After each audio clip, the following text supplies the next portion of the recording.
Hi, I'm Mark Griffiths from the Wrexham Supporters Association's football commentary, and here's the tactical review of the Kidderminster game, a game in which Wrexham got most tactical things right, and much to Dean Saunders' credit.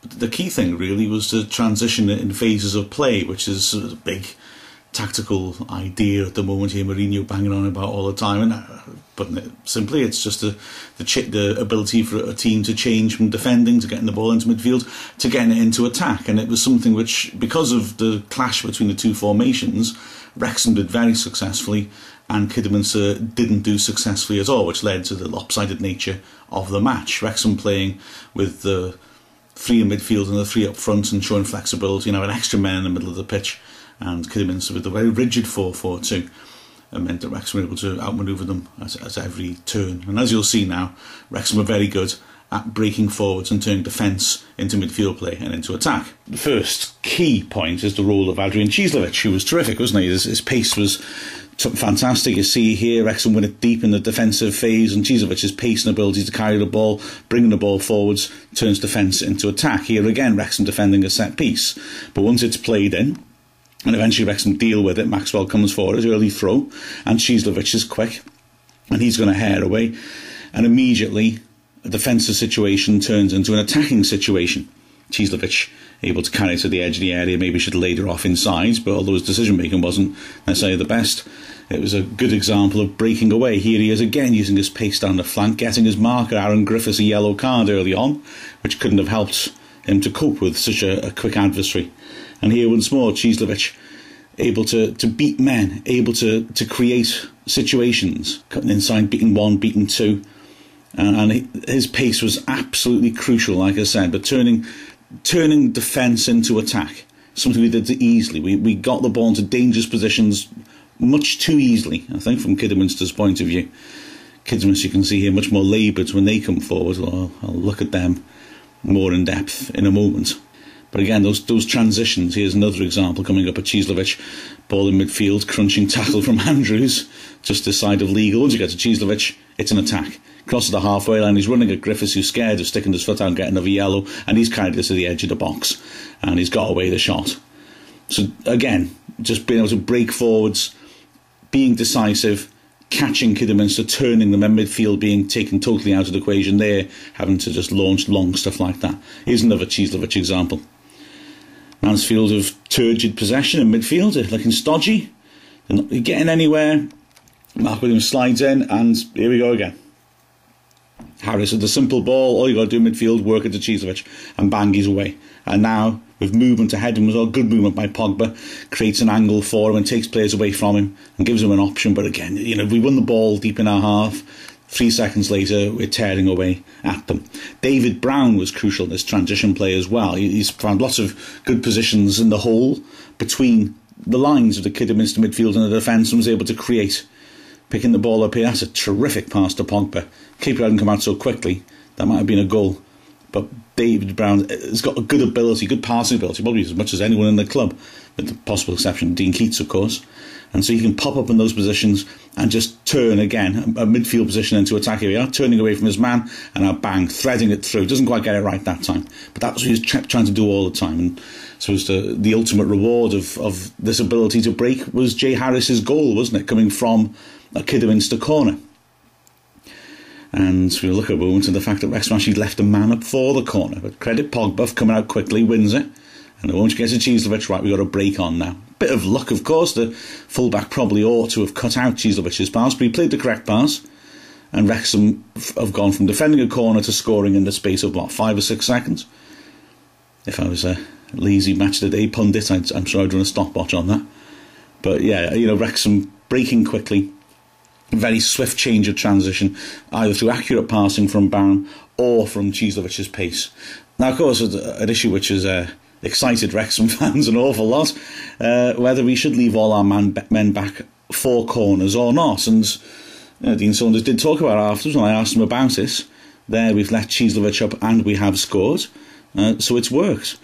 However, I do see the other side, I've got to be honest. We haven't, I don't think, conceded a goal from a corner this season. So not a Chris Maxwell goal. And you can see before that corner, here were 2 early ones where we left Cieslewicz up and we were a man short. And they were able to play short corners at the edge of the area and work themselves into shooting positions. That one came to nothing in the end because it was spotted quickly by Jay Harris, typically. This one wasn't spotted so quickly and could easily have given us a problem. Worked out again, cross comes in. Actually, Harris does come across, doesn't he? I beg your pardon, I've done him a disservice. But that is slightly dangerous. Now, one thing I noticed as well was Wrexham's urgency to take quick goal kicks. Chris Maxwell stepping up and cuffing some very early ones, which he nearly put out of play. Dean Saunders was very animated on this. He really wanted to play quick free kicks. I think the idea was to drag Kidderminster forwards. Like I said, they're these rigid three lines, defence, midfield, attack, and the 4-4-2. It was to drag that midfield line forward, as you're seeing there, especially if Gittins, a left midfielder, if he comes forwards and meets Obeng, we can maybe knock it down the flank and look for Cheeslewich in space, isolated against the fullback. But I think that was the idea. Quick goal kicks all the time. Just working it forwards, bringing that Kidderminster out so we can then play the ball into those gaps. Because our formation gave us men in the hole, gave us men in those gaps between the lines. Another key thing was the work of Jay Harris. Look at that tackle there, and also the work of Chris Blackburn covering. Look at him cutting into cover behind Neil Ashton here when he's caught out of position. That really gave us an awful lot of support. Is Blackburn again winning the ball in midfield, and the midfield combination of those two really did a lot to break Kidderminster down. Look at this pressing here. Look at as a team as well. Wrexham pressing really hard. The Kidderminster the ball, they were hurried, had to get rid of it quickly. So there was very little quality service.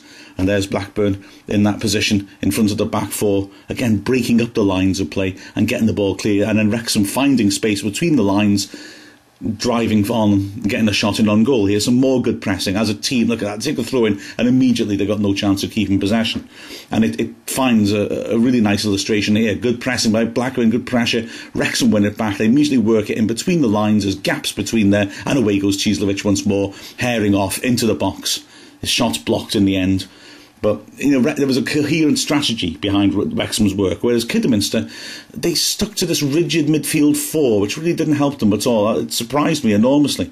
And look at this passing here, where they just get nowhere, and in the end Blackburn can step up and intercept. And look at the four midfielders just there, no depth to them whatsoever. Wrexham are allowed to work it around in front of them or behind them. You can find gaps for a player like Brown or Williams there, coming up and turning and working a position to get a cross in.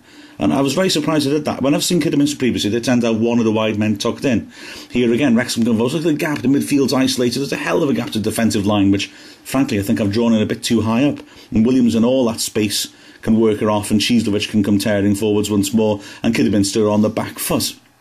I didn't understand why they didn't tuck one man in, because they've been outnumbered in midfield. Again, look at the space between the lines here. Look at this Blackburns and Akers assist and Harris.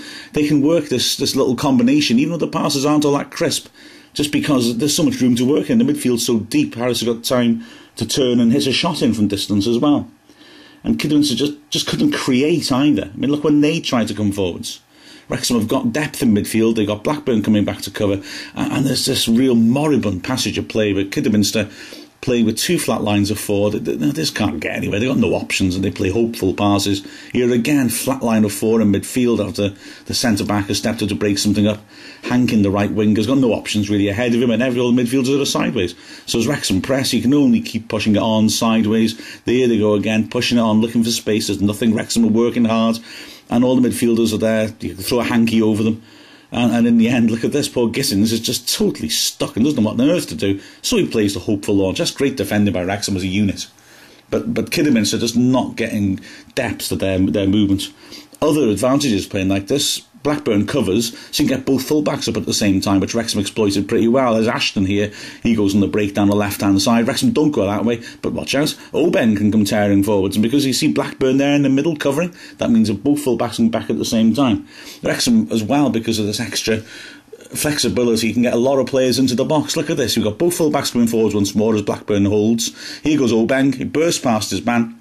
Look how many men in the box, 1, 2, 3, 4, 5, 6 men that we can see in that picture in the box, which is a huge advantage, and quite frankly is part of why Wrexham, it's a bit of a tactical masterstroke, came out with the 3 points. So credit to Dean Saunders. The question is, how many of these lively performers is he actually going to keep in the side on Saturday when he goes back to picking his full-strength team?